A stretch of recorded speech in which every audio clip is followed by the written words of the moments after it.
The constable, who arrived within minutes, possessed that particular blend of rural authority and metropolitan anxiety which suggested he had been summoned from his tea to deal with matters above his customary purview. His notebook, Whimsy observed, bore the telltale dampness of genuine nervousness. "Inspector Mallow's motoring down from Hastings, my lord," the man announced, consulting his watch with the air of one who hoped time might solve the problem for him. "Meanwhile, if your lordship wouldn't mind having a word with the interested parties, they're all rather shaken." "Naturally."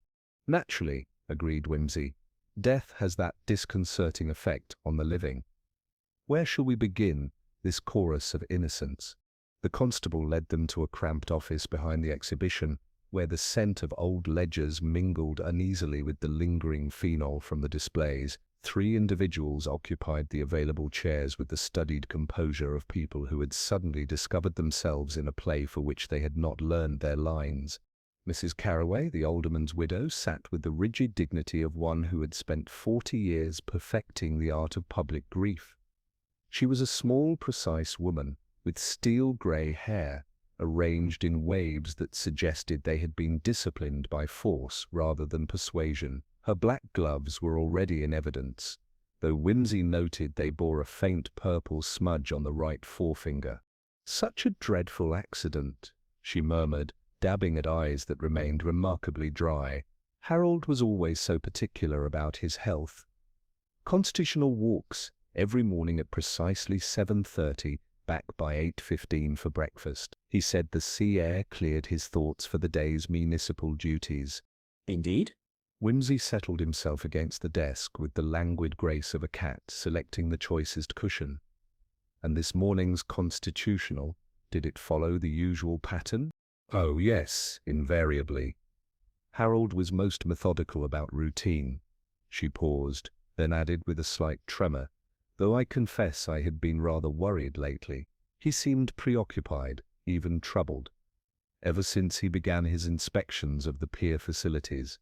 Dr. Rickaby, who had been examining his fingernails with the absorption of a man avoiding eye contact, looked up sharply. "I beg your pardon, madam, but our exhibition maintains the highest standards. Any inspection would find everything in perfect order."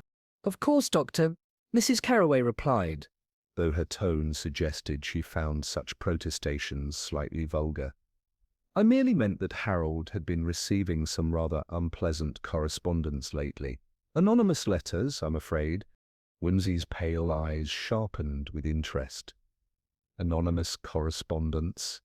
How very theatrical. What manner of unpleasantness? Mrs. Carraway glanced nervously at Mortlake, whose drooping eyelid had begun to flutter more pronouncedly. Someone seemed to think Harold was being too lenient in his official duties. There were suggestions that certain establishments were operating without proper licenses or exceeding their permitted hours. "If you're implying that our exhibition," Dr. Rickaby began, his face flushing. "I imply nothing, Doctor," Mrs. Carraway interrupted with icy precision. "I merely state facts." Harold took his responsibilities seriously, perhaps more seriously than some people appreciated. Whimsy studied the 3 faces before him, noting the subtle tensions that crackled between them like electricity before a storm. "This anonymous correspondence, do you happen to have retained any examples?" Mrs. Carraway hesitated, then reached into a handbag and withdrew a folded sheet of paper. "I found this yesterday morning. It had been slipped under our front door during the night. The paper was cheap, the sort sold in any village shop, but the writing was distinctive, purple ink applied with a broad-nibbed pen in a hand that suggested either great haste or deliberate disguise. The message was brief and unsigned. Some men see too much for their own good. The tide turns for everyone eventually." "Charming," murmured Whimsy, examining the paper against the window light. "Purple ink is rather distinctive, wouldn't you say?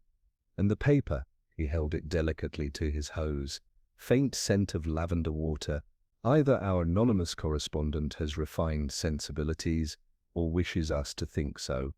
Mr. Mortlake had grown visibly paler during this examination. Surely you don't suppose the alderman's death was clearly accidental?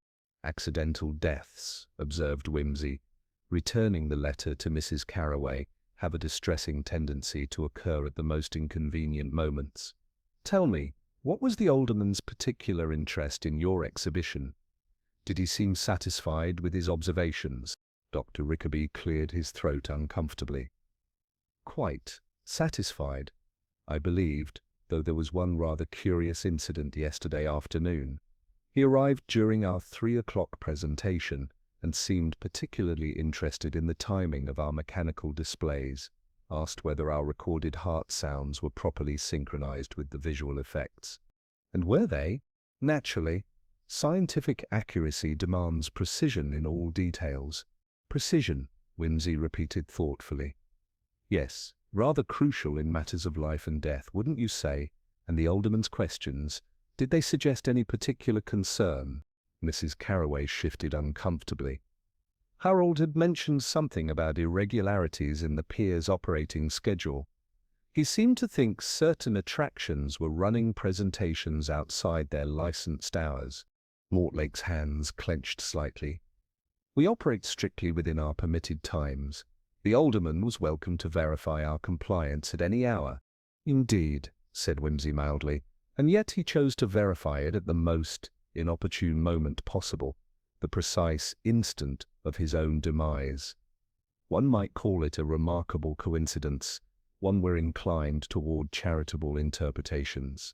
The silence that followed was broken only by the distant sound of Inspector Mallow's motor car negotiating the pier approach, its engine note suggesting either great haste or mechanical distress.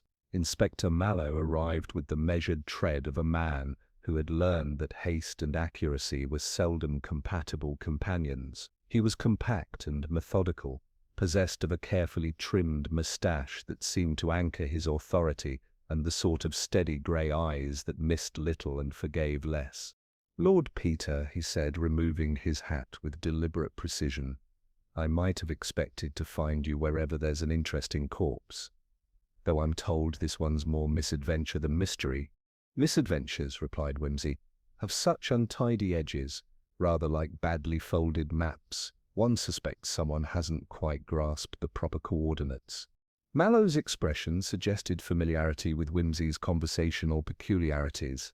He consulted his notebook with the reverence of a priest examining scripture. Preliminary examination confirms drowning. Alderman Carraway appears to have fallen from the pier during his morning constitutional. The tide was turning. The planking was slick from overnight rain.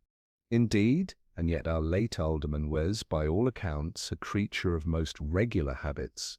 Surely a constitutional walker of such experience would know the treacherous spots along his customary route. Experience, observed Mallow dryly, has never prevented a man from putting his foot wrong at the crucial moment. He turned to Mrs. Carraway. Madam, I'll need a precise account of your husband's movements this morning. His departure time, his usual route, any deviations from routine.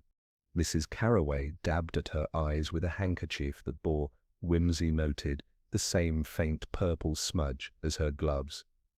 Harold left at precisely 7:30. As always, he walked the esplanade to the pier, then returned via the coastal path. He was expected back by 8:15 for breakfast, and the body was discovered when? At 9:20, supplied the constable, by Mrs. Higgins, the cleaner from the exhibition.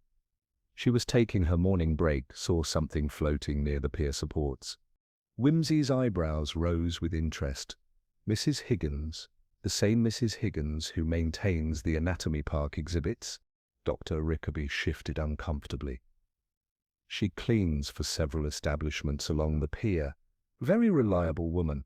Arrives at 6:30 sharp, finishes her duties by 9:30. How admirably punctual, murmured Whimsy. And this morning did she complete her usual routine? Mortlake's drooping eyelid fluttered more pronouncedly. She mentioned the alderman had arrived early for his inspection, seemed rather agitated, she said. Asked particular questions about our chemical storage procedures. Mallow's pen paused over his notebook. Chemical storage, what manner of chemicals? Standard preservatives for our anatomical displays, Dr. Rickaby replied quickly. Formaldehyde solutions, phenol compounds, all properly licensed and secured, naturally. Naturally, agreed Whimsy, and these chemicals, they would be stored where, precisely? In the preparation room beneath the main exhibition. Mrs. Higgins has keys, of course, for cleaning purposes. Inspector Mallow made additional notes with increasing interest. I'll want to examine these storage facilities. If there's any possibility the alderman encountered toxic vapors, quite impossible, Dr. Rickaby declared, though his color had heightened. Our ventilation systems exceed all safety requirements. Whimsy had drifted toward the window, apparently contemplating the grey expanse of sea. Tell me, Dr. Rickaby, do you happen to use purple ink in your record-keeping? Such a distinctive color for scientific documentation. The question struck both proprietors like a physical blow. Mortlake's hands trembled as he indicated a desk where several ink bottles stood in neat array.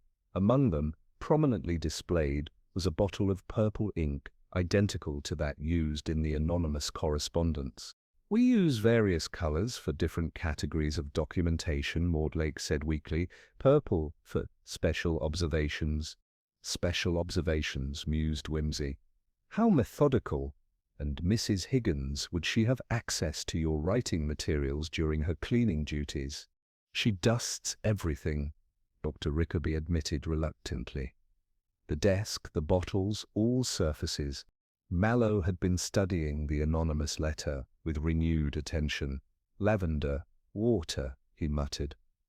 Not many men use lavender water, but many cleaning women do, observed Whimsy gently, particularly those of Mrs. Higgins' generation. Inspector, I believe we should have words with this paragon of punctuality. Her morning morions might prove illuminating. Mrs. Carraway provided directions to Seaview Lane with obvious reluctance. Mrs. Higgins is a respectable woman, Lord Peter. I cannot imagine she would involve herself in anything untoward. Respectability, said Whimsy, is often the most effective disguise for the untoward. Bunter materialized with his usual silent efficiency, producing a camera and several evidence envelopes. My lord, photographs of the pier area where the body was discovered. Pay particular attention to the planking conditions and any unusual markings. Also, I should like samples of that purple ink for comparison. As they prepared to depart, Whimsy paused at the doorway. One final question, gentlemen. Your exhibition operates from 2 until 5, yet Mrs. Higgins observed the alderman arriving for his inspection well before opening hours. Rather irregular, wouldn't you say, for such a punctual man to arrive at an establishment that wasn't yet open for business? The silence that followed was broken only by the distant sound of waves against the pier supports, a rhythm that seemed to mock the carefully constructed alibis beginning to crumble around them.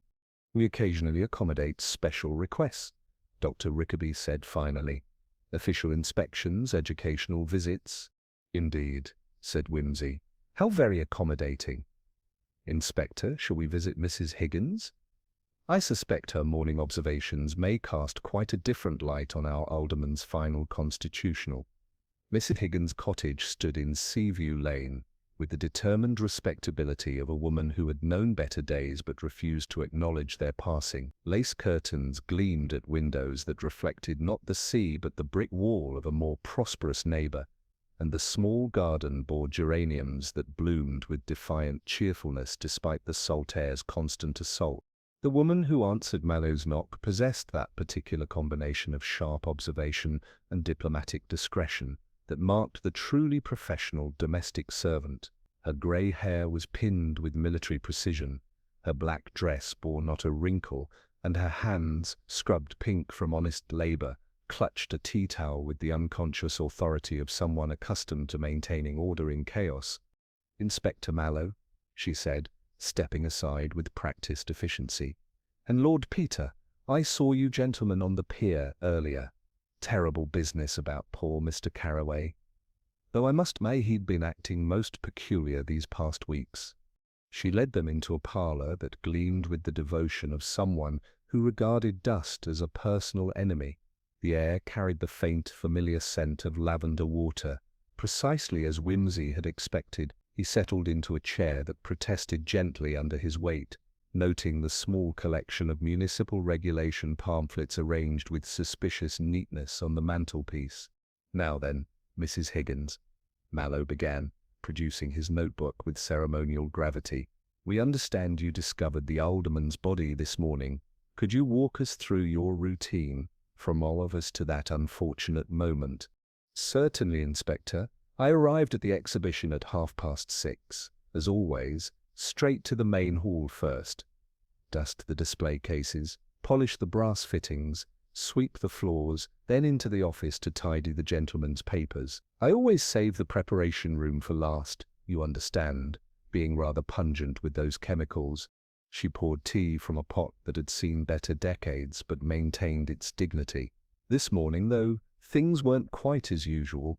When I reached the office around 7, I found the purple ink bottle had been moved, not just shifted for cleaning, mind you, but properly displaced. There was a fresh blot on the blotter, still slightly damp, as if someone had written in great haste.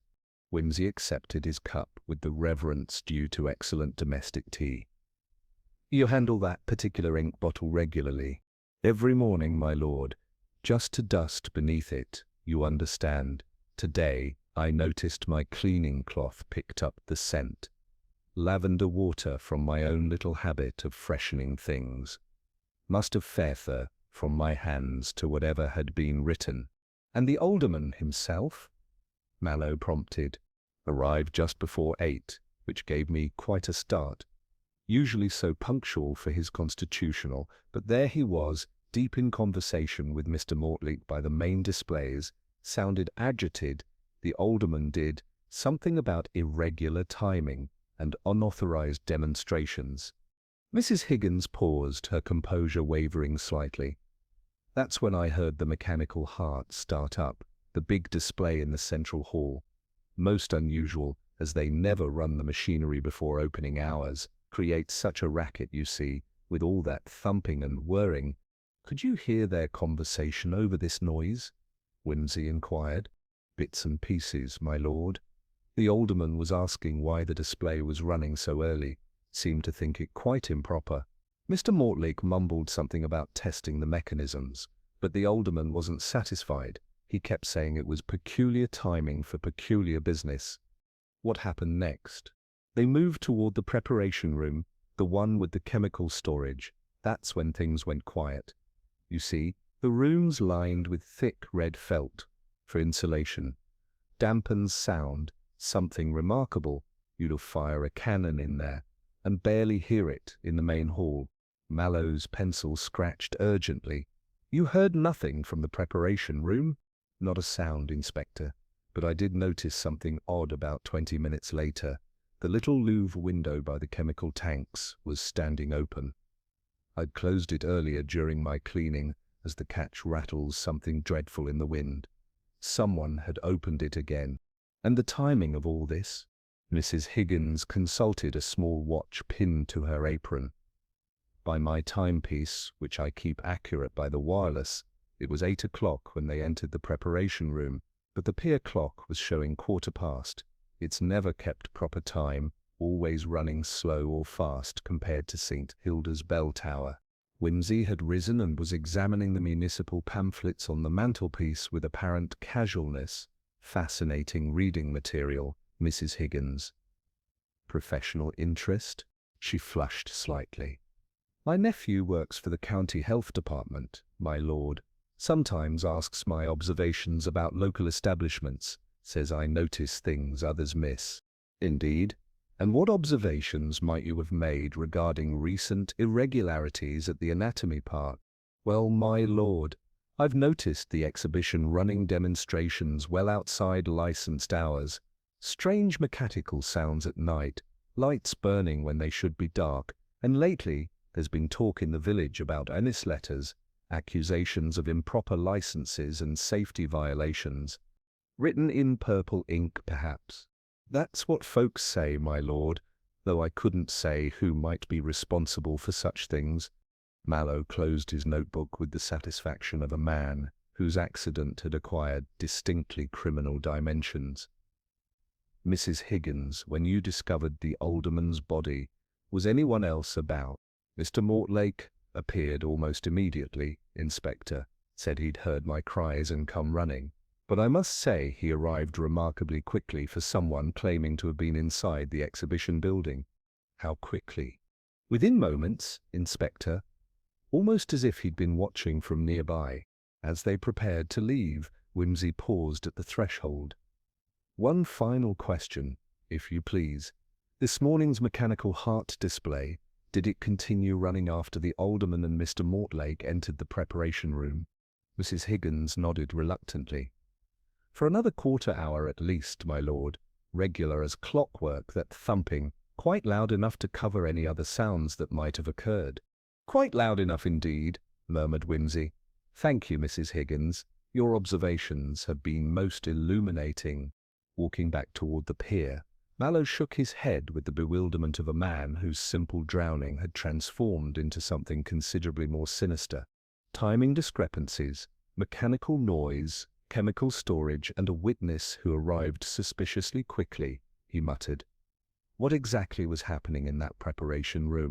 Something, said Whimsy thoughtfully, watching the grey sea swallow the afternoon light, that required both perfect timing and absolute silence. The preparation room beneath the Anatomy Park exhibition possessed that peculiar atmosphere, scientific endeavor crossed with theatrical ambition. Red felt lined every surface with the thoroughness of someone who understood the commercial value of acoustic discretion, while the mechanical heart apparatus dominated the center like some brass and leather deity demanding regular sacrifice of credibility. Whimsy moved through the space with the delicate precision of a connoisseur examining suspect wine, his pale eyes cataloguing details with the methodical devotion of a medieval illuminator. The air carried Formaldehyde's sharp honesty mingled with something sweeter, the lingering ghost of lavender water that had become their investigation's olfactory signature. Ingenious contraption, he murmured, examining the heart's complex arrangement of gears and pneumatic chambers, designed to simulate cardiac rhythms with remarkable fidelity. Bunter, would you be so kind as to activate this mechanical marvel? I'm curious about its acoustic properties in relation to Mrs. Higgins' testimony. Bunter approached the apparatus with his usual methodical competence, manipulating controls until the device began its rhythmic performance. The sound that emerged was indeed remarkable, a deep, resonant thumping that the felt-lined space absorbed and returned with curious bodily resonance, completely masking normal conversation. Excellent, said Whimsy, raising his voice above the mechanical thunder. Inspector, would you mind stepping into the main hall? I should like to test sound transmission while this contraption performs its cardiovascular psych symphony. Mallow departed, leaving them alone with the thundering apparatus. After several minutes of experimentation, during which Whimsy spoke at various volumes and positions throughout the room, the inspector returned with a puzzled expression. Remarkable insulation, Mallow reported. I could barely detect conversation from the corridor, and nothing at all from the main hall. That red felt appears remarkably effective for clandestine purposes. Indeed, said Whimsy, silencing the mechanical heart with obvious satisfaction. One might conduct quite private business while this contraption provides acoustic cover. Now let us examine the physical evidence with appropriate reverence. The chemical storage cabinet showed recent signs of manipulation. Bunter produced his magnifying glass and examined the contents with professional thoroughness, collecting samples while Whimsy investigated the Louvre window. Mrs. Higgins had mentioned. The catch showed clear signs of recent use, and purple stains marked the sill. Inspector, Whimsy called, would you examine this window from the exterior? I'm particularly interested in what lies directly beneath. Mallow's voice soon carried through the open Louvre from the pier walkway below. Narrow ledge here, perhaps 2 feet wide, and what appears to be a small tide pool recently disturbed. The water has an odd purplish cast, fascinating, and the distance to the main walkway, 8 feet. An easy jump for someone reasonably agile, though timing with the tide would be crucial. When Mallow returned, Whimsy was examining a small notebook concealed behind chemical bottles. Purple ink documented in regular operating hours, safety violations and unlicensed demonstrations. The Alderman's private investigation, he announced. Quite thorough documentation of discrepancies between licensed hours and actual operations, rather damaging evidence for someone whose livelihood depended on municipal approval. Just then, commotion erupted outside. A man with florid face and ill-fitting suit burst in, followed by a flustered constable. "This is an outrage!" the newcomer bellowed, voice thick with indignation and recent gin. Carraway was a meddling fool, always had his nose where it didn't belong. Now he drowned himself, the idiotic busybody. Mallow turned sharply. "And who might you be, sir?" "Herbert Ponsonby, proprietor of the Palace of Illusions 3 doors down, and Carraway was trying to shut me down." Ponsonby's theatrical delivery suggested years public performance. "Called my fortune-telling machine unlicensed charlatanry, said my mysterious mists of the Orient was a fire hazard, claimed my grotesque waxworks were detrimental to public morality." "Your response to these allegations?" Mallow inquired.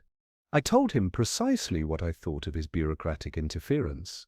Said he'd regret meddling with honest business. Told him he wouldn't live to regret it." Ponsonby paused, realizing implications. "Not that I meant, just an expression." "Rather unfortunate phrasing," Whimsy observed mildly, "given circumstances."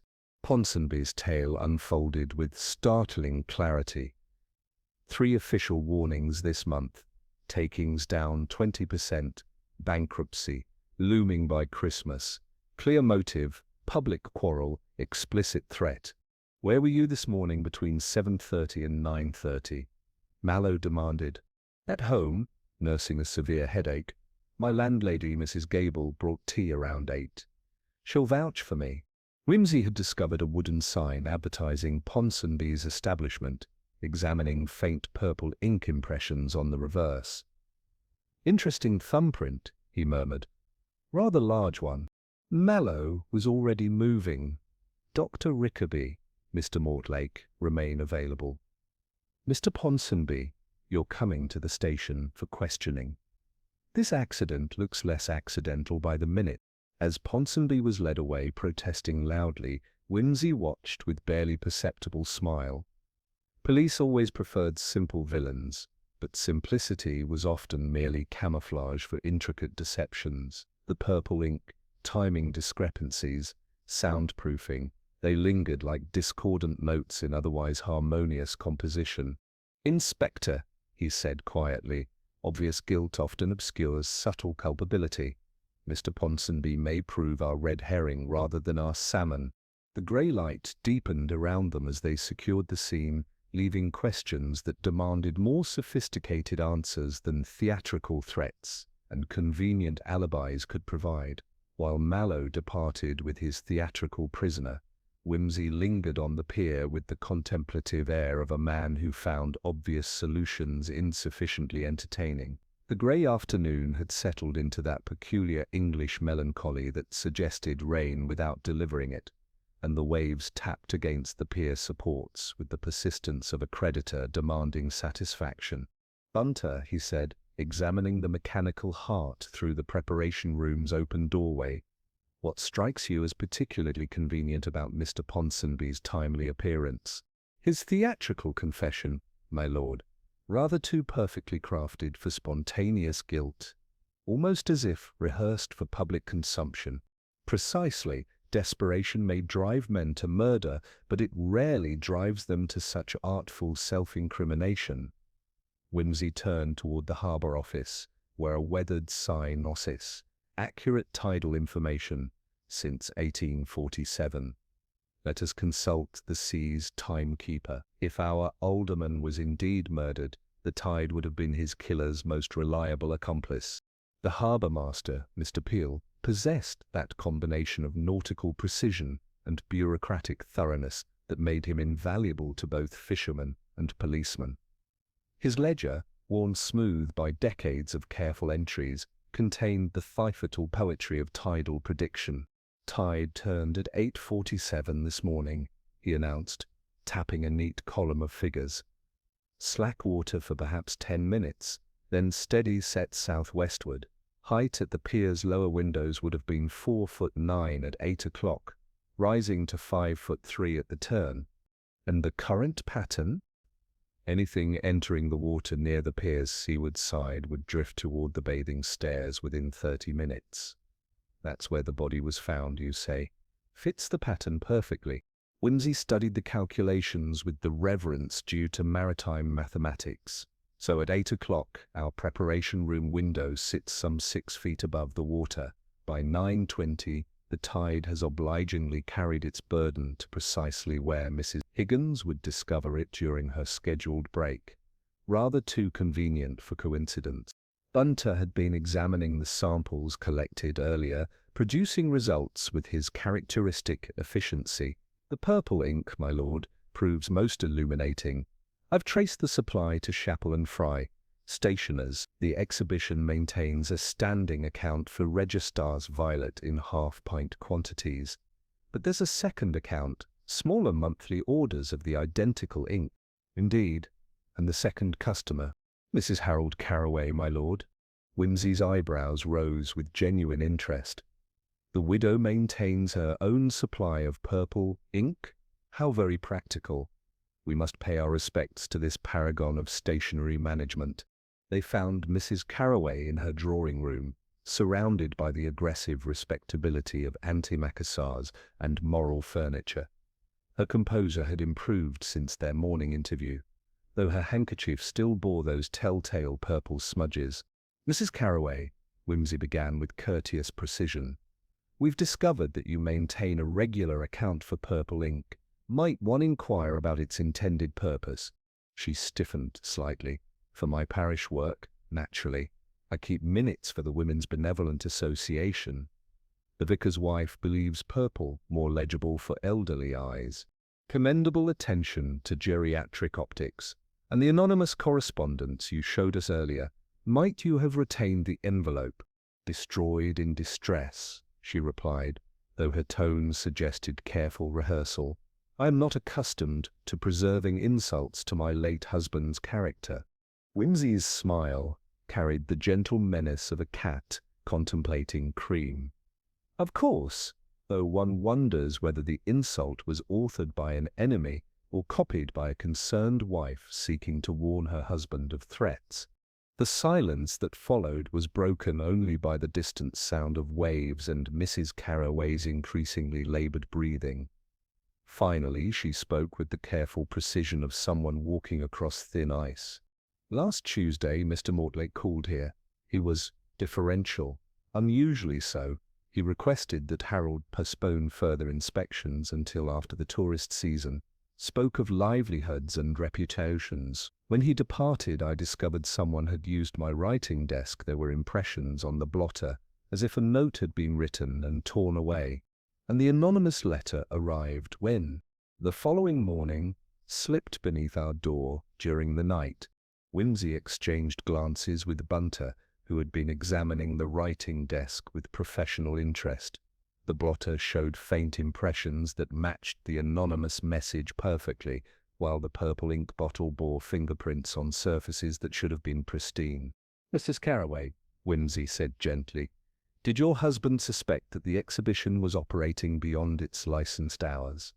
Perhaps conducting private demonstrations for paying customers?" She nodded reluctantly. Harold believed they were staging special presentations after official closing time. He'd observed lights and mechanical sounds well past 10 o'clock on several evenings. His investigation had documented 7 separate violations this fortnight, and Mr. Mortlake's response to this official scrutiny. Increasingly desperate, Harold said the man's nervous condition had deteriorated markedly. That peculiar drooping eyelid of his had begun affecting his speech. As they prepared to leave, Whimsy paused at the threshold, with the air of a man struck by sudden inspiration. One final question, if you please. Your husband's morning constitutional, did he ever vary his route or timing? Never, she replied firmly. Harold was absolutely methodical about routine. 7:30 departure, 8:15 return, breakfast at 8:30. He said punctuality was foundation of municipal efficiency. Indeed, murmured Whimsy, and punctuality, as our murderer discovered, can be the foundation of much else besides. Walking back toward the pier, Bunter consulted his notebook with satisfaction. The evidence forms a rather compelling pattern, my lord. Purple ink, precise timing, mechanical camouflage, and a victim whose habits were predictably regular. Yes, said Whimsy thoughtfully, watching the grey sea swallow the afternoon light. But patterns, like clockwork, require someone to wind the spring. Our next task is determining which hand guided this particular mechanism. The grey twilight settled over Gullimon's Sea with the persistence of unwelcome truth, and Whimsy found himself drawn back to the Anatomy Park's preparation room with the methodical devotion of a scholar passing a particularly obscure manuscript. The mechanical heart stood silent now, its brass fittings gleaming dully in the electric light, but its secrets remained tantalizingly just beyond comprehension. Roberta, He murmured, examining the timing mechanism with renewed interest. Observe this curious little dial. Our mechanical marvel possesses refinements that suggest purposes beyond mere educational demonstration. The apparatus revealed itself to be considerably more sophisticated than its carnival exterior suggested. Behind a small brass panel, recently disturbed, lay a complex arrangement of springs and governors that could regulate not only the heart's rhythm, but its precise timing of activation. A delayed start mechanism, Bunter observed with professional appreciation. One could wind this device to commence operation at a predetermined moment, then depart entirely while it provided acoustic camouflage for other activities. Precisely. And note these fresh scratches around the adjustment screws. Someone has recently modified the timing settings with considerable urgency. Whimsy's pale eyes gleamed with the satisfaction of a puzzle solver, finding a crucial piece. The question becomes, what required such carefully orchestrated mechanical concealment? Dr. Rickaby and Mortlake had returned from their interview with Inspector Mallow, bearing the strained composure of men who had narrowly avoided immediate arrest. Their relief at Ponsonby's theatrical confession was palpable, yet beneath it lay currents of anxiety that suggested their troubles were far from concluded. Gentlemen, Whimsy began with deceptive mildness, Inspector Mallow's departure provides us with an excellent opportunity for more detailed, technical discussion. I find myself particularly curious about your mechanical heart-so-satial capabilities. Mortlake's drooping eyelid fluttered with renewed agitation. It's merely an educational device, my lord. Nothing more sophisticated than a clockwork demonstration. Indeed, yet this timing governor suggests capabilities well beyond simple demonstration. One might, for instance, program it to begin operation at 8 o'clock precisely, run for exactly 15 minutes, then cease, creating the impression of ongoing activity while the operators attended to other business entirely. The color drained from both men's faces with gratifying suddenness. Dr. Rickaby cleared his throat with the desperate authority of someone grasping for professional dignity. The device incorporates certain refinements for scheduling presentations. We occasionally conduct private educational sessions that require precise timing coordination. Private sessions, Whimsy repeated thoughtfully. How very accommodating. And these sessions, do they perhaps explain the irregular operating hours? Mrs. Higgins observed. The mysterious lights and mechanical sounds well past your just closing time. Mortlake's hands trembled as he attempted to straighten papers that required no straightening.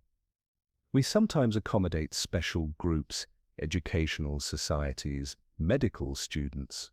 Nothing improper, merely supplementary instruction. Supplementary instruction. Whimsy moved to the Louvre window, examining the fresh scratches on the sill with forensic precision. Tell me, Mr. Mortlake, your surname intrigues me. Rather Russell construction, almost as if two separate words had been joined together. Mortimer Lake, perhaps. The effect was electric. Mortlake staggered as if physically struck, while Dr. Rickaby's face flushed with guilty knowledge.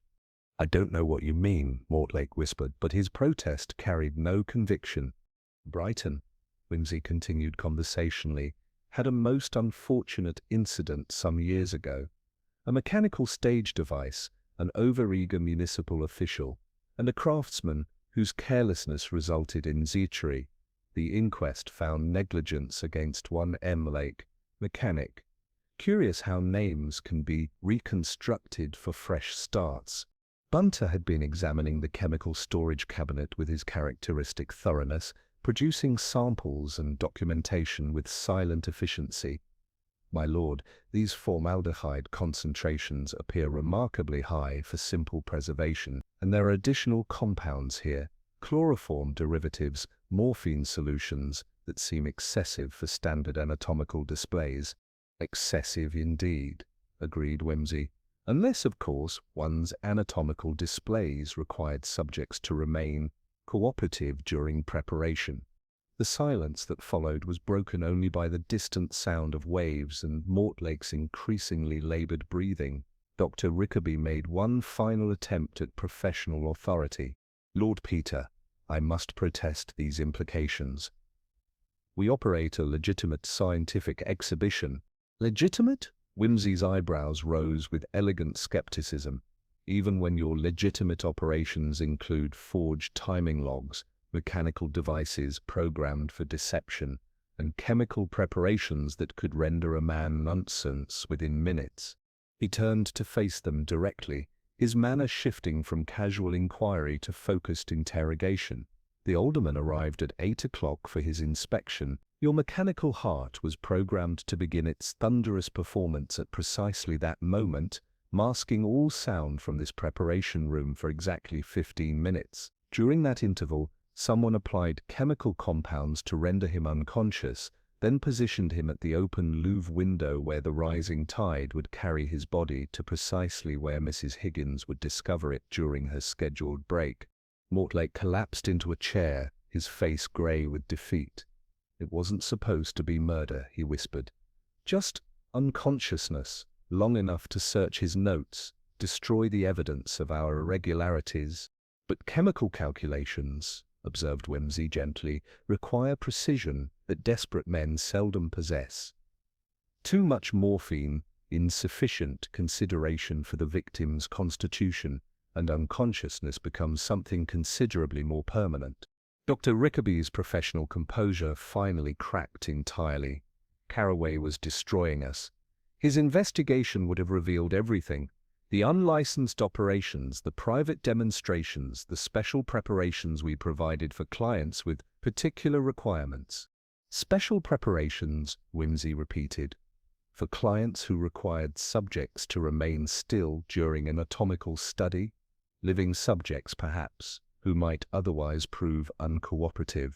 The horrified silence confirmed his deduction.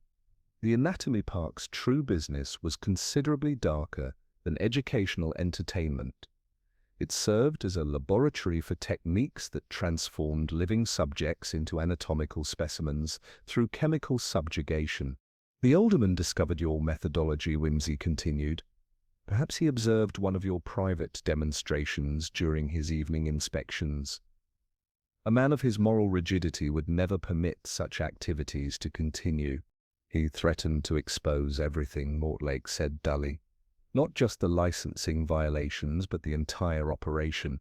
We would have faced criminal charges, imprisonment, complete ruin. And so you arranged his elimination with the same methodical precision you applied to your other subjects. The mechanical heart provided acoustic cover, the chemical preparation ensured compliance, and the tide disposed of evidence with admirable efficiency. Gunter had been documenting everything with his camera, preserving evidence that would transform their accident investigation into a murder prosecution. The flash powder illuminated faces that bore the haunted expression of men whose carefully constructed deceptions had finally collapsed. "Inspector Mallow will find this intelligence most illuminating," Whimsy observed, consulting his pocket watch. "Though I suspect your theatrical Mr. Ponsonby may prove considerably more innocent than convenient. You were a distraction while your true crimes remained concealed." As if summoned by dramatic necessity, footsteps echoed in the corridor outside, Inspector Mallow returning with news that would undoubtedly complicate their carefully orchestrated confession. Inspector Mallow entered with the particular briskness of a man whose certainties had been systematically demolished by inconvenient facts. His glance travelled over the deflated figures of Rickaby and Mortlake, lingered on Bunter's methodically arranged evidence, and finally settled on Whimsy with that mixture of professional frustration and grudging curiosity, which suggested their theatrical prisoner had proven disappointingly innocent. "Ponsonby's alibi stands firm as Gibraltar," he announced without preamble. "Mrs. Gable swears he was nursing a monumental hangover in her parlor from 7:30 until a bell past 9. She brought him tea, toast, and several doses of her patent headache remedy, while treating him to detailed complaints about her rheumatism. The woman's testimony is unshakable. She observed him continuously, primarily to ensure he didn't expire from alcohol poisoning in her respectable establishment." "How very inconvenient for our theatrical theory," murmured Whimsy. "I trust Mr. Ponsonby's performance of outraged innocence was suitably dramatic." "Magnificently so. He demanded compensation for false imprisonment, threatened lawsuits against the entire constabulary, and declared his intention to expose municipal corruption through interpretive dance." Mallow consulted his notebook with weary whimsy. "Furthermore, the police surgeon reports a small puncture mark on the alderman's left upper arm, with traces of an aromatic compound about the clothing." "Chloroform," observed Whimsy, "or one of its pharmaceutical cousins. The arm placement suggests approach from behind, in a confined space, rather consistent with our preparation room scenario." The pocket watch, recovered from the bathing stairs drain, shows water damage but stopped at 8:19. Curiously, the mainspring was fully wound, and there are abrasions about the wrists consistent with its struggle or restraint. Whimsy moved to the mechanical heart apparatus, drawing back the brass panel to reveal the timing mechanism.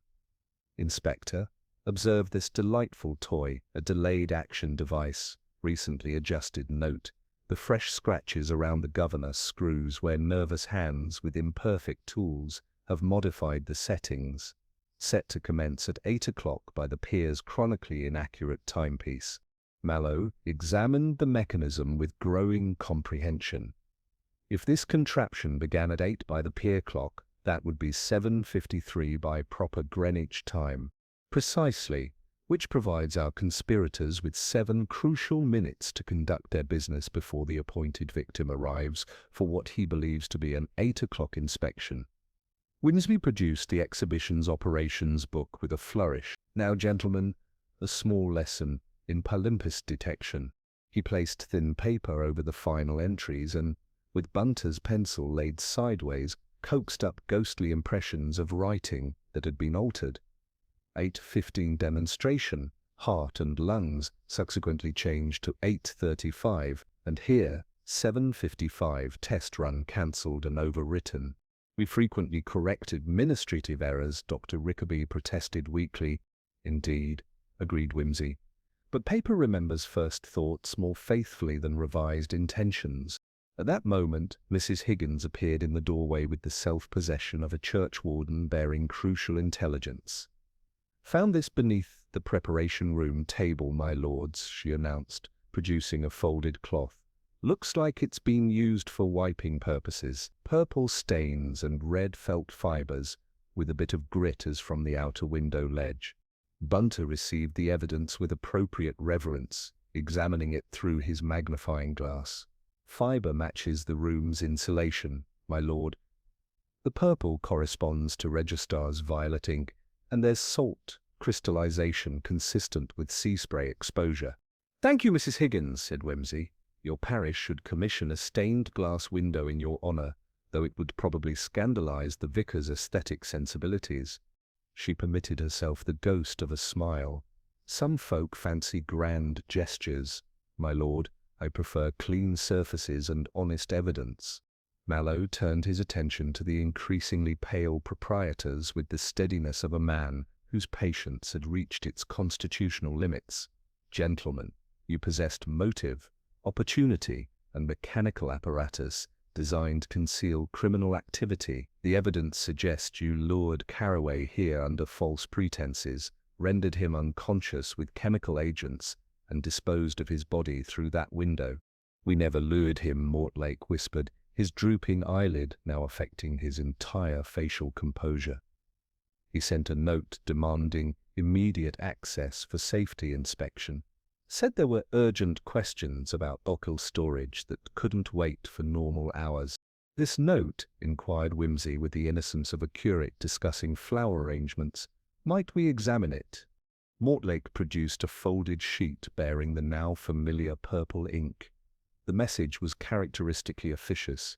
Your presence at 8 o'clock precisely is required for emergency inspection.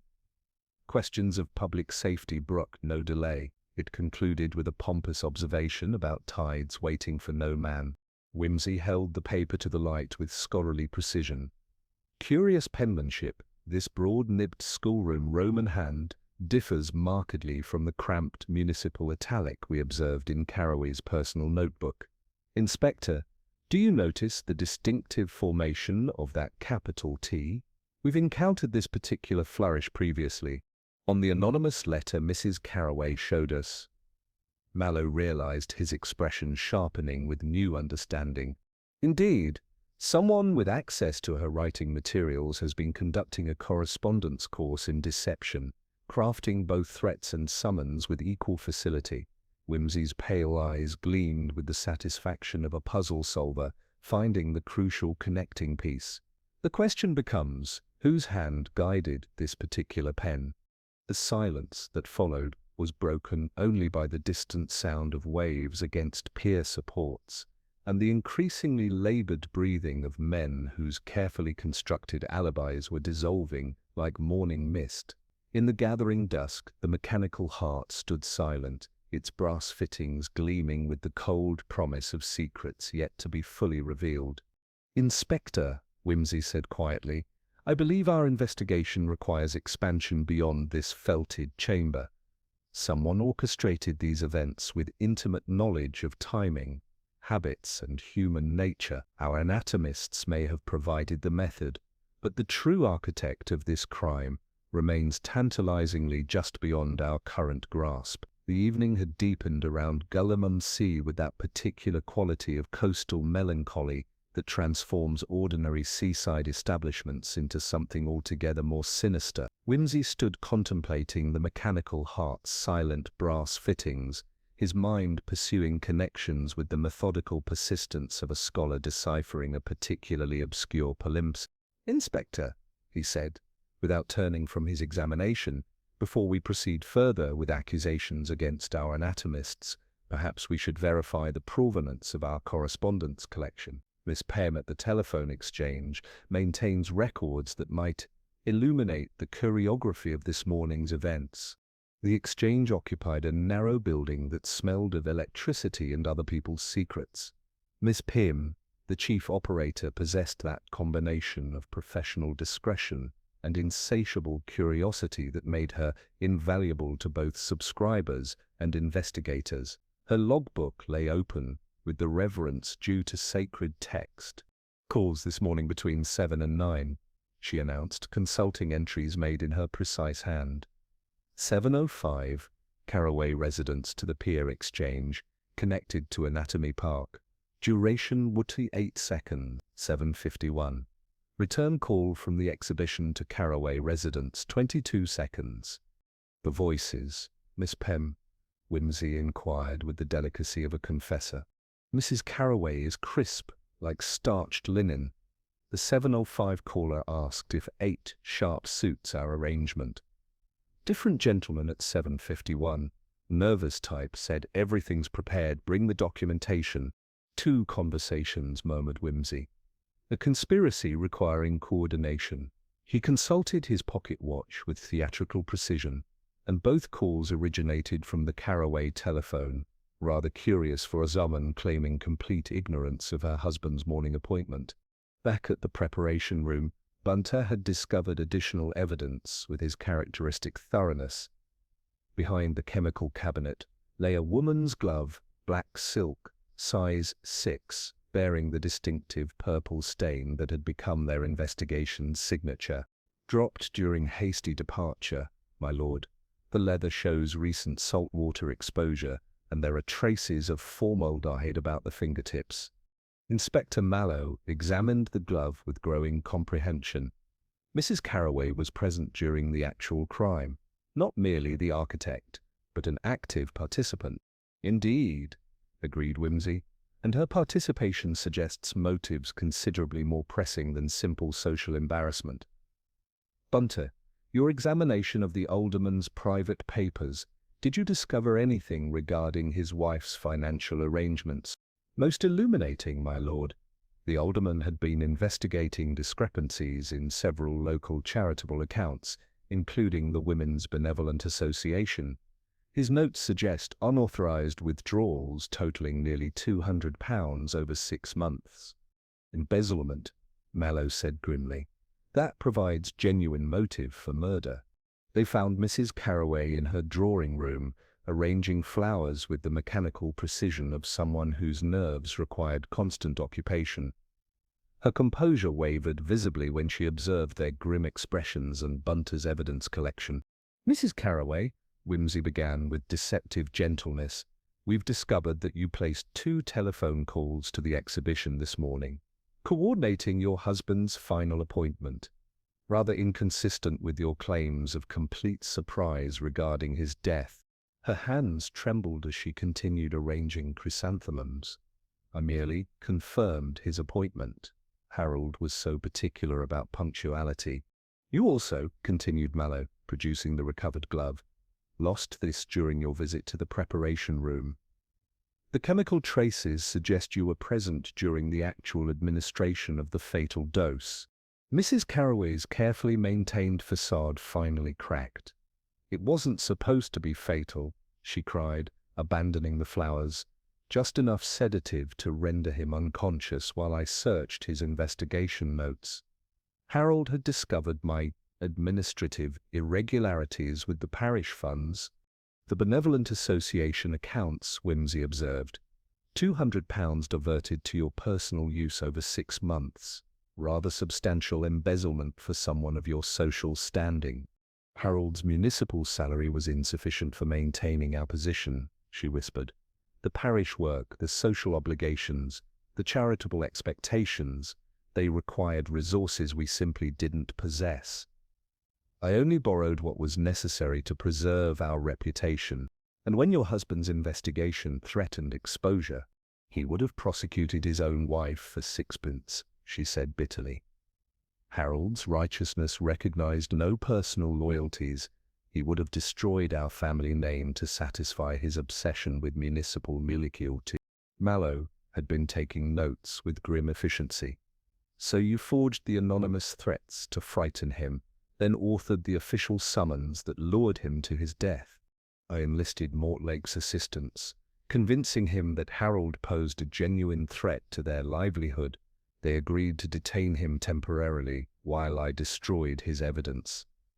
But the chemical calculations, she buried her head in her hands.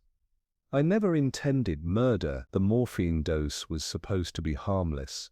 Amateur chemistry, observed Whimsy sadly, has unfortunate tendencies toward permanent solutions. Mrs. Carraway, you orchestrated your husband's elimination with the same methodical precision he applied to municipal administration. As Inspector Mallow placed her under arrest, Mrs. Carraway's final words carried the hollow ring of genuine remorse. Harold was a good man, she whispered, but goodness taken to extremes can become its own form of cruelty. The grey sea beyond the windows seemed to mock the human capacity for transforming domestic respectability into something altogether more sinister, while the mechanical heart stood silent, its brass fittings gleaming with the cold promise of secrets finally revealed. The departure of Mrs. Carroway, under Inspector Mallow's careful escort, had restored a semblance of order to the pier, yet Whimsy found himself lingering with the dissatisfied air of a scholar whose manuscript remained frustratingly incomplete. The mechanical heart stood silent in its red-felted chamber, but the questions it had helped conceal demanded more thorough resolution. "Inspector," he observed, watching the police vehicle disappear into the coastal mist, while our widow's confession addresses the conspiracy's financial motivation. Certain technical aspects suggest expertise considerably beyond her domestic capabilities. The mechanical timing device, the pharmaceutical calculations, the precise coordination, these elements speak of professional competence rather than amateur desperation. Mallow consulted his notebook with renewed attention. "You suspect Rickaby and Mortlake provided more than passive assistance. Indeed, Mrs. Carroway orchestrated the crime, but someone else composed its technical symphony." Whimsy turned toward the two proprietors, who waited with the strained composure of men whose fate remained undetermined. "Gentlemen, shall we examine the more sophisticated aspects of this morning's performance?" Dr. Rickaby's professional dignity wavered under direct scrutiny. "We merely followed her instructions, Lord Peter." The woman claimed familiarity with the apparatus from her husband's municipal inspection. "Curious," murmured Whimsy, examining the timing mechanism's modified screws. "These adjustments require specialized knowledge of clockwork principles. One doesn't simply stumble upon proper governor tensions through amateur experimentation." He paused, allowing the implication to settle. "Dr. Rickaby, your medical credentials: Edinburgh, 1919. Specialization in anatomical studies. Yet there appears to be a curious gap in your employment records between 1920 and 1923. The doctor's face flushed with guilty knowledge. "I maintained a private practice in Brighton during that period, serving clients who required discretionary medical services." "Ah," said Whimsy with satisfaction.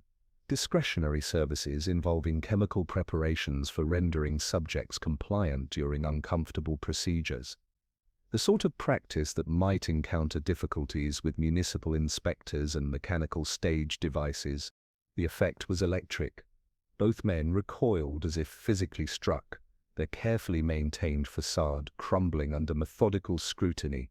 "The Brighton incident," Whimsy continued relentlessly, "involved a theatrical mechanical device that malfunctioned during a private demonstration, resulting in serious injury to a municipal inspector. The subsequent investigation revealed an illegal operation providing chemical entertainment for wealthy clients with unusual recreational preferences." Mortlake collapsed into a chair, his nervous condition now affecting his entire physical composure. "Purui, we served our sentences," he whispered. 3 years for criminal negligence and operating without proper licenses. We came mere to begin honestly, with legitimate educational purposes." "Yet Mrs. Carroway discovered your past convictions," Mallow observed grimly. "Blackmail provided additional leverage beyond simple cooperation." "She threatened to expose everything," Dr. Rickaby admitted with defeated resignation. "Our Brighton history, the unlicensed demonstrations we'd been conducting here, the chemical preparations for clients with specialized requirements. We thought rendering the alderman unconscious would be simple. Search his notes, destroy the evidence, send him away with a convenient memory lapse." Whimsy moved to the Louvre window, examining the purple stains that told their own story. "But your pharmaceutical expertise, refined through years of illegal practice, proved fatally accurate. The morphine dosage that would merely sedate a healthy man became lethal for someone of the alderman's constitution, particularly on an empty stomach after his morning constitutional." "We never intended murder," Mortlake protested weakly. "Just temporary incapacitation. But when he stopped breathing, You improvised with professional efficiency, Whimsy concluded. The tide provided convenient disposal, the mechanical heart had masked any sounds of distress, and Mrs. Higgins' predictable schedule ensured timely discovery of the body, in circumstances suggesting accidental drowning. Inspector Mallow prepared his notebook for additional arrests. The conspiracy involved 3 participants, each contributing essential elements. Mrs. Carraway provided motive and coordination, while you gentlemen supplied the technical knowledge that transformed her amateur ambitions into professional murder. As the grey twilight deepened around them, Bunter completed his photographic documentation of the evidence that would ensure comprehensive prosecution. The flash powder illuminated faces bearing the haunted expression of men whose carefully reconstructed lives had finally collapsed under the weight of their accumulated deceptions. The irony, Whimsy observed quietly, lies in the alderman's dedication to municipal virtue. His rigorous investigation of licensing violations and safety procedures led him directly to the very criminals whose past he unknowingly threatened to expose. Carraway's moral inflexibility, which his wife found so intolerable, proved the catalyst for his own destruction. The mechanical heart's brass fittings gleamed with cold finality as Inspector Mallow concluded the arrests. Dr. Rickaby and Mortlake joined Mrs. Carraway in custody, their conspiracy finally unraveled through the methodical application of logic to the accumulated evidence of their carefully planned but ultimately flawed crime. 3 conspirators, Whimsy murmured, watching the sea swallow the last traces of daylight. United by desperation but divided by expertise. Each provided essential elements, yet none possessed sufficient wisdom to foresee the fatal consequences of their collective ambition. The pier's lights flickered to life, transforming the scene of their investigation into something approaching theatrical grandeur, while the waves continued their eternal conversation with the wooden supports, indifferent witnesses to human folly and its inevitable bulgicance. The custodial procession had vanished into the coastal mist, yet Whimsy lingered in the preparation room with the dissatisfied air of a scholar whose theorem required final demonstration. The mechanical heart stood silent among its brass fittings, but the precise choreography of murder demanded theatrical reconstruction before the case could achieve proper resolution.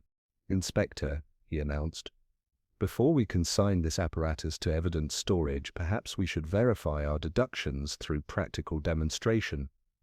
Bunter, would you be so kind as to reset our mechanical protagonist to its morning performance?" Mallow consulted his watch with the weary precision of a man whose simple drowning had transformed into elaborate conspiracy. "You believe the timing sequence requires verification?" "Indeed. 3 conspirators, each claiming passive participation. Yet the coordination required suggests rehearsal worthy of Drury Lane." Whimsy moved to the Louvre window, examining the purple stains that marked their criminal symphony's final movement. "Mrs. Higgins, your timepiece, if you please. We shall synchronize our performance with Greenwich rather than the pier's chronically inaccurate chronometer." The cleaning woman produced her watch with professional efficiency, while Bunter wound the mechanical heart's governor until it achieved that smug, secretive rhythm which had masked murder beneath educational entertainment. At Whimsy's signal, the apparatus commenced its thunderous performance, transforming the red-felted chamber into an acoustic sanctuary where screams became whispers and struggle dissolved into mechanical thunder. "Observe, Inspector," Whimsy called above the rhythmic thumping, "how 20 feet becomes infinite distance when sound travels through felt-lined isolation." At 7:53 by proper time, get a clock by the pier's deceptive chronometer, our victim enters punctual as municipal clockwork. He encounters not inquiry but certainty disguised as cooperation. Whimsy demonstrated with the recovered cloth, positioning it where purple ink had bloomed like guilty flowers.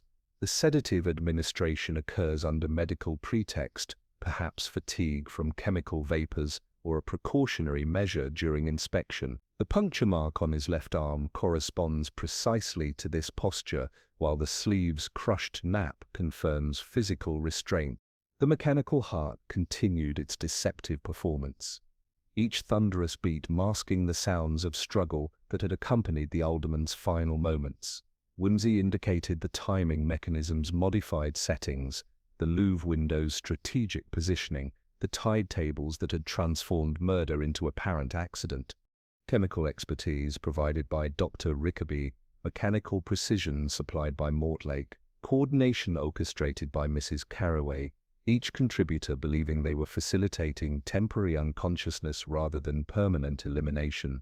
When the apparatus finally fell silent, the pause carried the weight of demonstrated truth.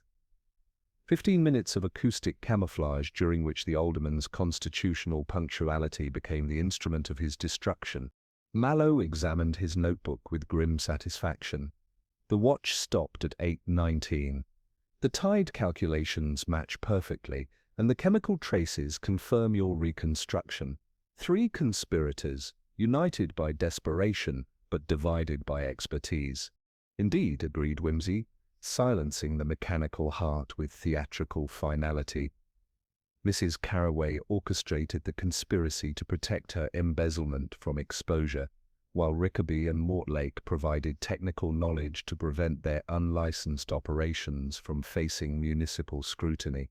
Yet none possessed sufficient wisdom to foresee the fatal consequences of their collective ambition.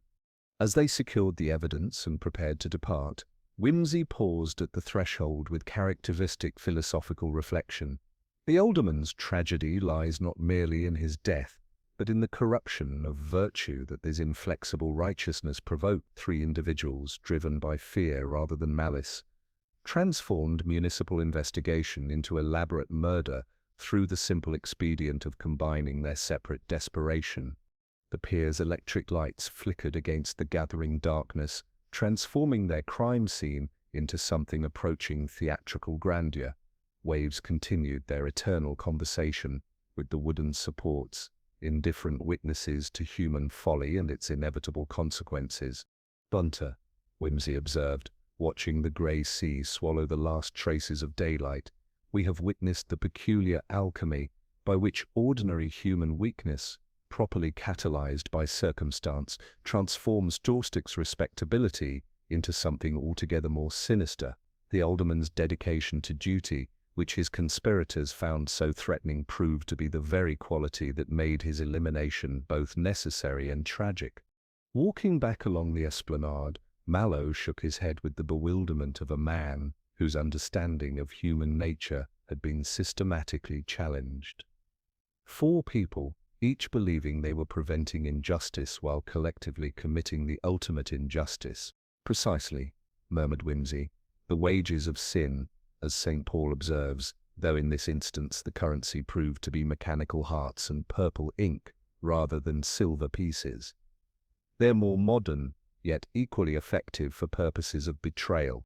The motor waited with Bunter's characteristic efficiency, its headlamps cutting through the coastal mist like searchlights seeking truth in darkness.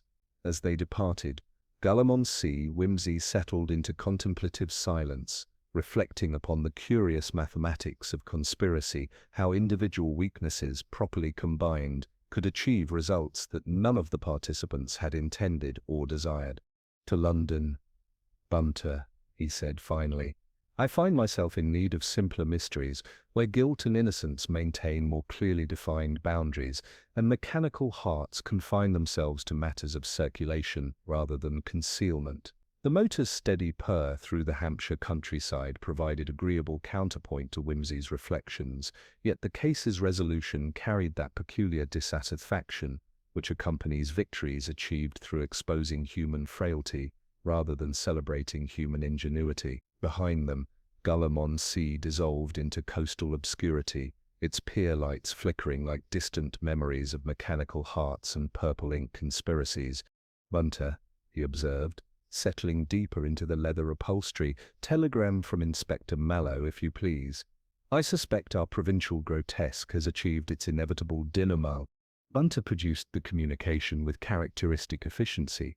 Mallow's message, delivered without rhetorical upholstery, announced the expected formalities. Mrs. Carraway remanded pending trial, Rickaby and Mortlake confessing to manslaughter and unlicensed operations. Ponsonby threatening a pantomime entitled The Murdered Magistrate, while demanding compensation for false imprisonment. "Justice," murmured Whimsy, proceeds in her senatorial manner, with occasional stumbles over her hem. Rather satisfying to see three conspirators united by desperation, but divided by expertise, finally failing their proper curtain call. The headlamps carved tunnels of certainty through gathering darkness, illuminating signposts that promised London's familiar chaos within the hour. Whimsy found himself contemplating the curious arithmetic of conspiracy, how individual weaknesses, properly combined, could achieve results far exceeding the sum of their components. The telephone calls this morning revealed the conspiracy's essential structure, he continued thoughtfully. Mrs. Carraway's 7:05 confirmation, followed by 7:51 verification that preparations were complete. Two conversations, each brief enough to suggest established understanding rather than improvised coordination. "Indeed, my lord, the mechanical heart's timing modifications, the chemical preparations, the window positioning, such precision required considerable rehearsal." Precisely, yet each participant believed they were facilitating temporary unconsciousness rather than permanent elimination. Mrs. Carraway required her husband's investigation to cease before exposing her parish fund irregularities. Rickaby and Mortlake needed their Brighton convictions concealed while operating questionable exhibitions. Amateur chemistry, however, has unfortunate tendencies toward permanent solutions. The countryside rolled past in shadowy procession, punctuated by cottage windows glowing with comfortable certainty of lives untroubled by anatomical conspiracies. Whimsy reflected upon the alderman's tragic punctuality, how his constitutional regularity had provided the very predictability that made his elimination feasible. "The irony lies in Carraway's dedication to municipal virtue," he observed. His investigation of licensing violations led him directly to criminals whose past he unknowingly threatened to expose. Had he possessed sufficient imagination to overlook minor irregularities, he might have continued his constitutional walks indefinitely. "A most unfortunate consequence of administrative thoroughness, my lord." "Indeed." The alderman's moral inflexibility, which his wife found so intolerable, proved a catalyst for his own destruction, rather like a theatrical farce that accidentally achieves tragic proportions through technical mismanagement. Bunter consulted the dashboard chronometer with professional precision. Mellow's postscript mentions the pier clock has been reset to Greenwich on the vicar's insistence. The harbour master is reportedly delighted, though somewhat mystified by sudden municipal interest in temporal accuracy. "Excellent. Perhaps our investigation's sole beneficial legacy will be improved chronometry among the fishing fleet." Whimsy smiled with characteristic irony. "The mechanical heart, I suppose, will become evidence in a murder trial. Rather appropriate fate for a device designed to simulate life while concealing death. The inspector indicates it will be dismantled after proceedings conclude. The Borough Council proposes gifting it to the medical school if the governors will accept. They will. It's not the heart's fault that men mistook percussion for conscience." The motor slowed for a village whose pub sign creaked with maritime authority, reminding them of tidal calculations that had transformed amateur conspiracy into professional murder. Electric lights began replacing cottage windows as harbingers of approaching civilization, London's familiar sprawl beckoning with promises of mysteries where guilt and innocence maintained more clearly defined boundaries. "Bunter, do you suppose Mrs. Carraway genuinely believed her husband would survive their chemical intervention? Or did she calculate that his death would solve her problems more permanently than mere unconsciousness?" "Difficult to determine, my lord." Her distress appeared genuine when the sedative proved fatal, yet her preparations suggest someone who had considered various outcomes.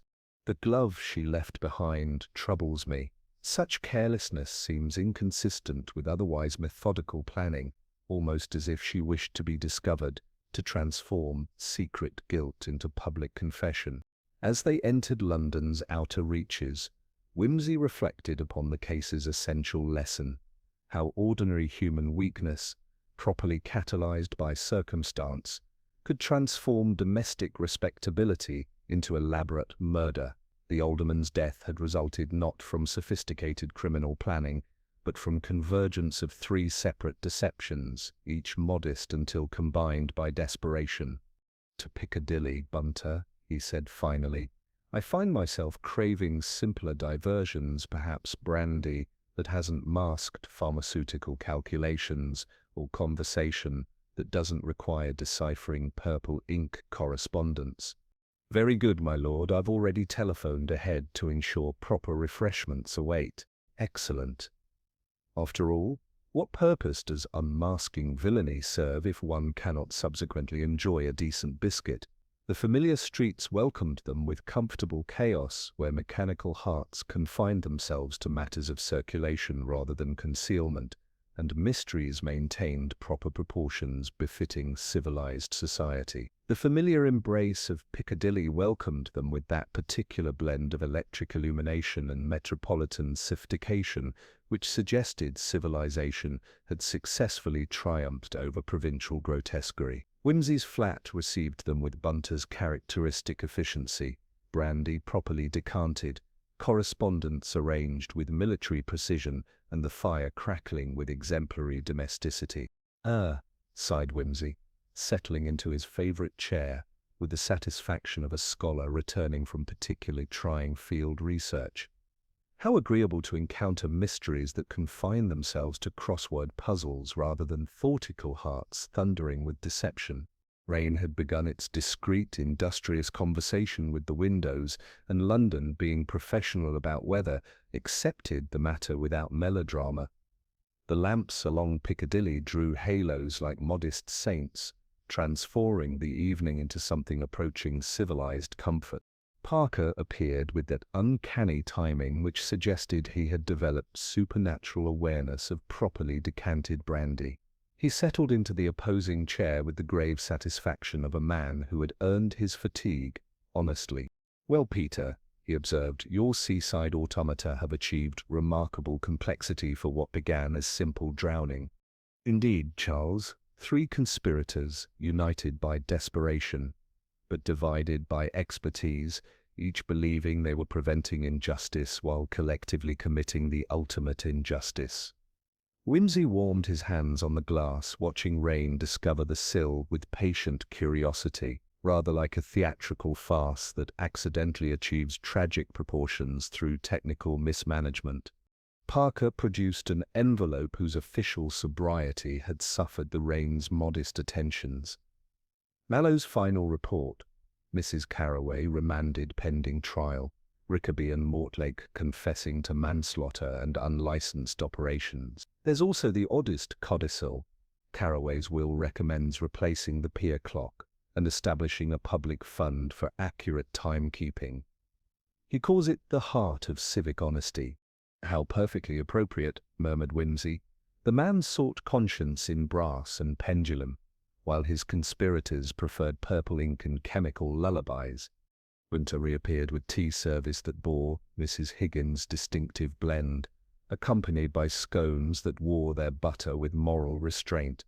"A supplementary wire from Miss Pym, my lord. She reports discovering how the pier clock maintained its convenient inaccuracy.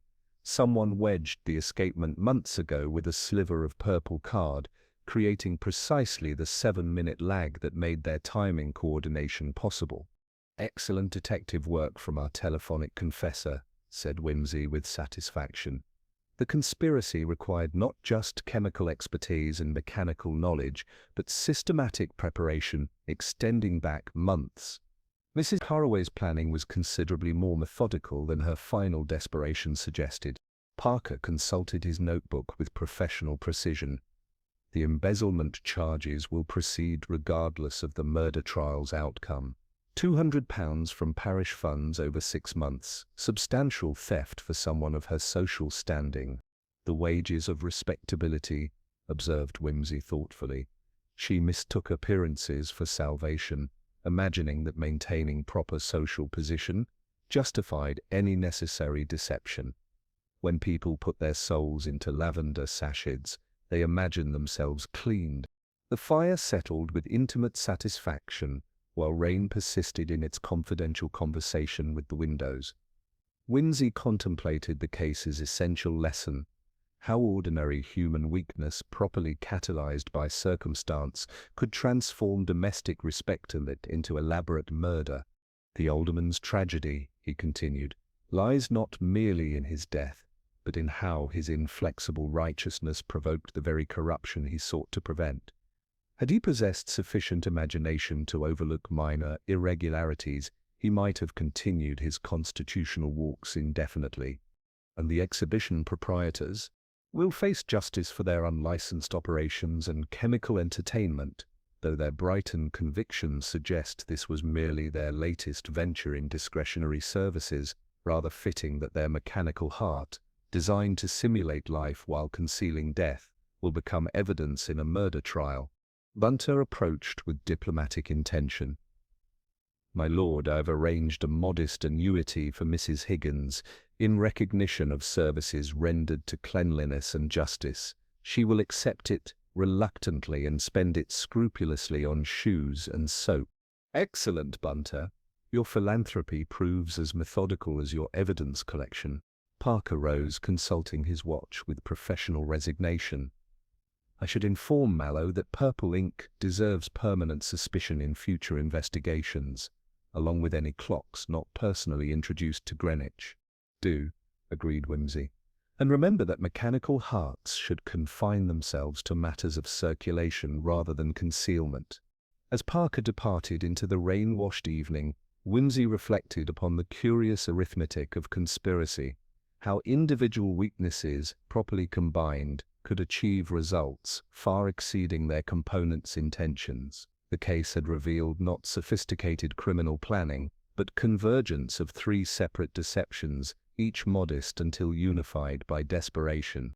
"Bunter," he said finally, "tomorrow we shall visit St. Hilda's Tower for a valedictory glance and deliver scandalously expensive tea to Mrs. Higgins.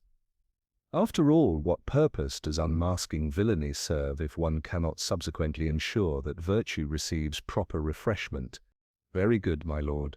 The familiar streets beyond his windows continued their eternal procession, where mechanical hearts confined themselves to biological purposes and mysteries maintained proper proportions befitting civilized society. Whimsy smiled with quiet satisfaction, reflecting that truth, unlike the peer's deceptive chronometer, kept better faith than human nature typically deserved. "For once," he murmured, raising his glass to the fire's honest glow, "justice and accuracy have achieved perfect synchronization." The morning brought that particular quality of September light which suggested England had negotiated laudatory terms with the approaching autumn. Whimsy breakfasted with methodical precision, finding renewed appreciation for metropolitan predictability after their recent provincial adventure. The Times lay beside his coffee with reassuring domesticity, promising familiar anxieties rather than mechanical hearts and purple ink conspiracies.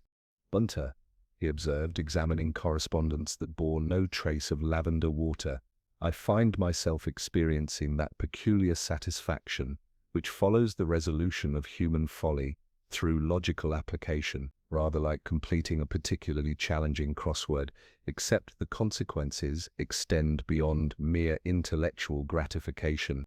"Indeed, my lord. Inspector Mallow confirms the pier clock has achieved Greenwich accuracy for the first time since installation. The harbour master reports unprecedented punctuality among the fishing fleet." "Excellent. Perhaps our investigation's sole beneficial legacy will be improved chronometry among those whose livelihoods depend upon tidal calculations, rather than criminal coordination." Whimsy consulted his pocket watch with theatrical precision. "Prepare the motor, Bunter. A valedictory visit to Guillemont Sea would provide appropriate closure to our seaside adventure."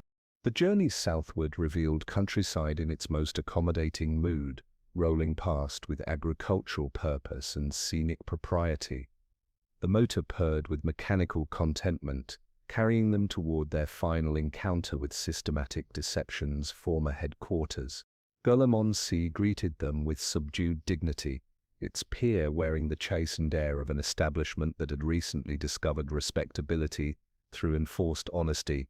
The Anatomy Park stood shuttered, its lurid posters replaced by a modest notice announcing premises available for educational purposes. The absence of mechanical thunder had restored the pier to something approaching seaside innocence. Mrs. Higgins received them in her parlor with gracious efficiency, her cottage gleaming with renewed purpose. The scent of lavender water had been replaced by honest beeswax fragrance and moral satisfaction. "Lord Peter," she said, serving tea with ceremonial precision. "The Borough Council has established a fund for maintaining accurate public timepieces. They call it the Carraway Memorial, though I suspect the alderman would have preferred something more practical than bronze plaques." Harold Carraway sought virtue in punctuality and found it, though the price proved considerably higher than municipal budgets typically accommodate. Whimsy presented the promised Fortnum and Mason's package with flourish, a small token of appreciation for services rendered above and beyond duty's call. Mrs. Higgins flushed faintly. "Most kind, my lord, though it's far too good for simple cleaning work." "Nonsense. Your testimony was the very mainspring of our investigation. Without your precise memory of timings and details, truth might have remained as submerged as the alderman's body." Their next stop was St. Hilda's Tower, where the vicar displayed the recovered purple card wedge with scholarly pride.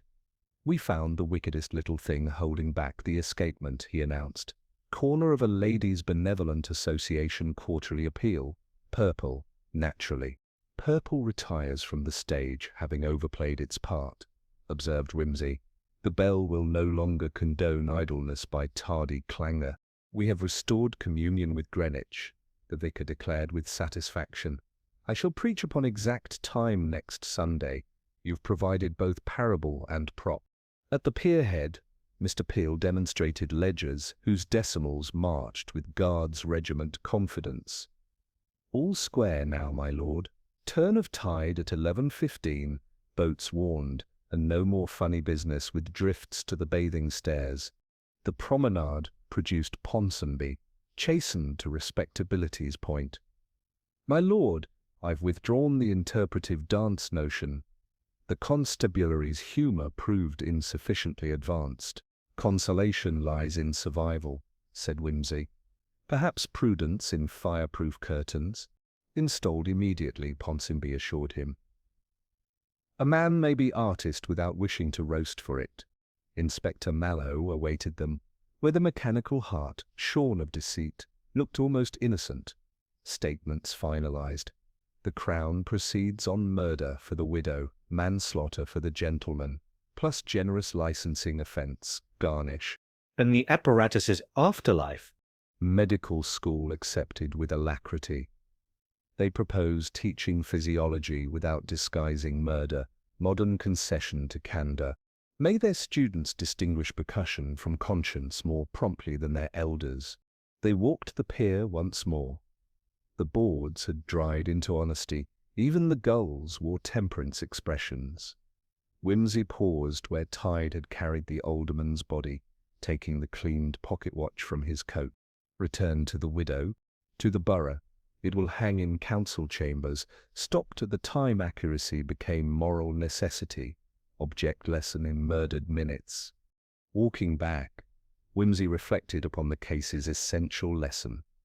We have witnessed peculiar alchemy whereby human weakness, properly catalyzed by circumstance, transforms domestic respectability into elaborate tragedy. Yet perhaps we've also observed how truth, once established, can restore even corrupted establishments to virtue. Justice and accuracy have achieved remarkable synchronization, Bunter agreed. The motor carried them toward London, through approving countryside. Behind them, Golb settled into honest obscurity, its pier clock keeping proper time, while waves provided the only percussion necessary for seaside tranquility. Rather satisfying, Whimsy reflected, to leave a place more honest than one found it, though I suspect human nature will provide fresh mysteries before the season ends. Within our remit, my lord, said Bunter, and the motor, obligingly exact, kept perfect time.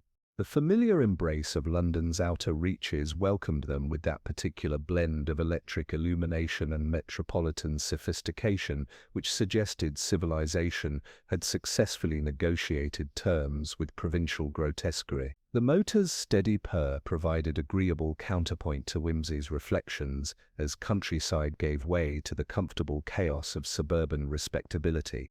Bunter, he observed, settling deeper into the leather upholstery, I find myself contemplating the curious mathematics of conspiracy. 3 individuals, each possessing modest criminal intentions, achieved results far exceeding their collective ambitions through simple coordination of weakness. Indeed, my lord, Mrs. Carroway required temporary unconsciousness to destroy evidence of embezzlement. The exhibition proprietors needed brief detention to search the alderman's investigation notes. Yet their combined expertise transformed amateur sedation into professional murder.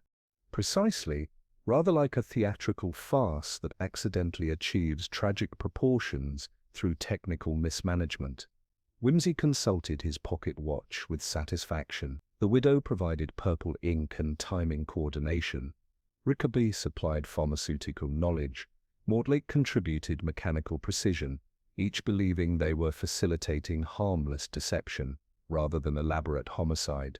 The September afternoon carried that quality of light which suggested England had achieved reasonable accommodation with approaching autumn. Telegraph poles marched past with military precision, their wires humming conversations considerably more honest than the anonymous correspondence that had initiated their investigation. The alderman's tragedy, he continued thoughtfully, lies not merely in his death, but in how his inflexible righteousness provoked the very corruption he sought to prevent. Had Harold Carroway possessed sufficient imagination to overlook minor licensing irregularities, he might have continued his constitutional walks indefinitely. His dedication to municipal virtue led him directly to criminals whose past he unknowingly threatened to expose. Bunter agreed. Rather like the sea itself, that ultimate arbiter which swallows secrets but inevitably casts us back upon the shore. An apt metaphor, Bunter. The tide waits for no man, as our conspirators discovered to their cost. Whimsy smiled with characteristic irony. Miss Carroway's embezzlement might have continued indefinitely had she not required her husband's investigation to cease before exposing her financial irregularities. The wages of respectability, she mistook appearances for salvation. As they entered London's embrace, familiar landmarks glowed with comfortable certainty. The motor slowed for traffic that moved with purposeful efficiency, each vehicle maintaining proper distance and timing. A mechanical ballet considerably more honest than the choreographed deception they had recently unraveled. The mechanical heart will achieve appropriate posthumous career, Whimsy reflected. From concealing murder to teaching physiology, rather fitting transformation for a device designed to simulate life while masking death. Perhaps the medical students will distinguish percussion from conscience more promptly than their elders. The flat in Piccadilly awaited them with Bunter's customary efficiency. Brandy properly decanted, correspondence arranged with military precision, fire crackling with exemplary domesticity. Among the letters lay a brief wire from IMSA at Mallow. Convictions secured. Pier clock maintains Greenwich accuracy. Mrs. Higgins sends regards and proper scones. Justice and accuracy have achieved remarkable synchronization, Whimsy observed, warming his hands on the brandy glass. Rather satisfying to leave a place more honest than one found it, though I suspect human nature will provide fresh mysteries before the season concludes.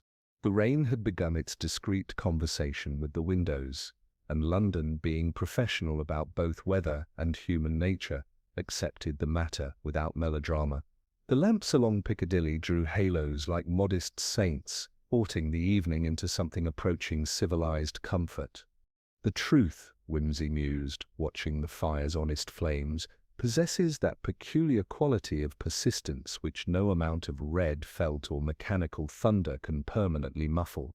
Like the tide itself, it returns with mathematical certainty, carrying evidence to shore regardless of human preference. He raised his glass to the quiet clock on the mantelpiece, which ticked with proper Greenwich authority. To simple diversions, Bunter. May our next mystery involve nothing more sinister than crossword puzzles and properly synchronized timepieces.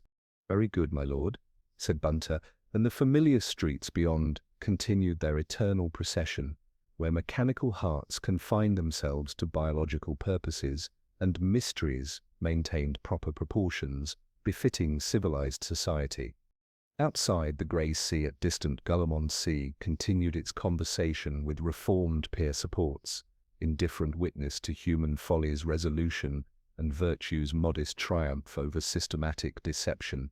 The alderman's pocket watch, now stopped forever at 8:19, would hang in the council chambers as testament to the moment when accuracy became moral necessity, a small but permanent victory for truth over convenience. Whimsy smiled faintly, reflecting that while intelligence might require silence louder than machinery, justice demanded nothing more complex than honest clocks and the patient persistence of those who wind them properly.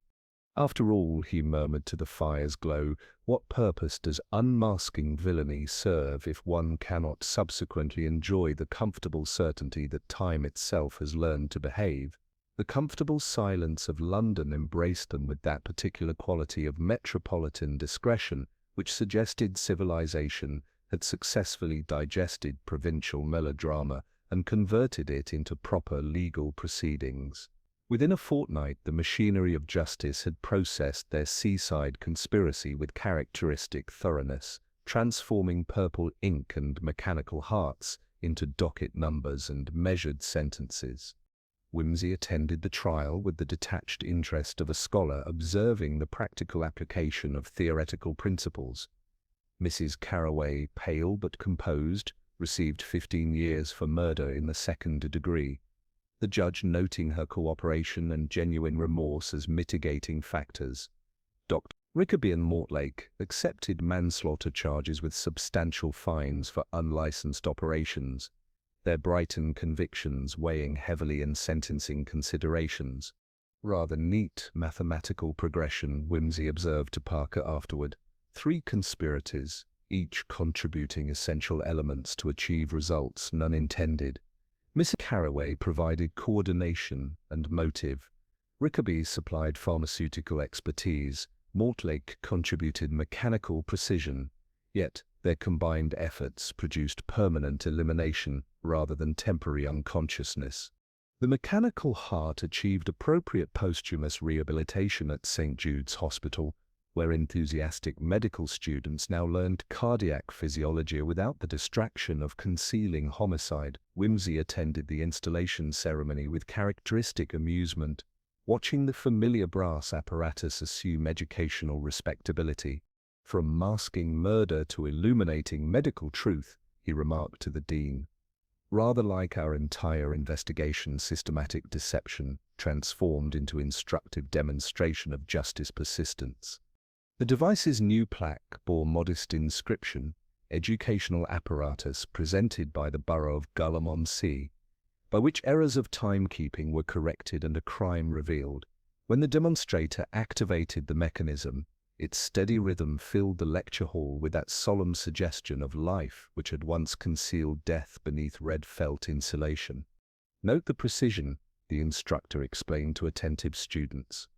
Mechanical hearts maintain perfect timing, unlike their human counterparts, which occasionally require moral adjustment. Correspondents from Golb reported remarkable civic improvement. Mrs. Higgins had been appointed honorary timekeeper for the county, ensuring Greenwich accuracy throughout the region. The pier clock maintained perfect synchronization, transforming the fishing fleet's operations with unprecedented punctuality. Even Mr. Ponsonby had achieved respectability, opening a museum of municipal marvels featuring fireproof curtains and lectures on honesty. Back in Piccadilly, Whimsy reflected upon the case's essential lesson while examining the final official documents. The conspiracy had revealed how ordinary human weakness properly catalyzed by circumstance could transform domestic respectability into elaborate murder. Mrs. Carraway's embezzlement, the proprietor's unlicensed operations, the alderman's inflexible righteousness, each element modest until unified by desperation. The curious mathematics of moral failure, he mused to Bunter. 3 individuals seeking to preserve their separate deceptions accidentally coordinated their destruction, rather like a theatrical farce, achieving tragic proportions through technical mismanagement. Indeed, my lord, amateur chemistry has unfortunate tendencies toward irreversible solutions. Precisely. The alderman's constitutional punctuality, which his wife found so intolerable, became the very predictability that made elimination feasible. Had Harold Carraway varied his routine occasionally, he might have continued his municipal investigations indefinitely. The case possessed instructive symmetry, a genuine anatomy park where human nature's hidden mechanisms were dissected and displayed. Mrs. Carraway had unapized her own respectability, cutting away inconvenient truths, maintained social appearances. The proprietors had provided technical expertise born from their grotesque Brighton experience. The alderman had pursued municipal virtue with such inflexibility that he provoked the corruption he sought to prevent. Yet truth possessed its own inexorable timing, returning like the tide with mathematical certainty. Mrs. Higgins' sharp observations, the purple ink evidence, the mechanical timing discrepancies, all had conspired to expose what red felt and thunderous machinery had attempted to conceal. The irony, Whimsy observed, consulting his properly synchronized pocket watch, lies in the alderman's dedication to accuracy. His investigation of timing irregularities led directly to criminals whose past he unknowingly threatened to expose. Rather fitting that our resolution restored proper chronometry to the entire region. The mantelpiece clock chimed with exemplary Greenwich authority, its honest rhythm providing agreeable contrast to the deceptive percussion that had once masked murder. Outside, London continued its eternal procession, a vast, intricate anatomy park where countless human hearts beat their complex rhythms, each harboring secrets yet maintaining the fundamental honesty of circulation. After all, Whimsy murmured, raising his brandy to the fire's honest glow, what purpose does unmasking systematic deception serve if one cannot subsequently enjoy the comfortable certainty that time itself maintains proper behavior? Locutor, not locutor, the heart speaks truth, even when the mind prefers purple ink and mechanical thunder. Precisely, my lord, said Bunter, and let the case achieve its final, accurate resolution.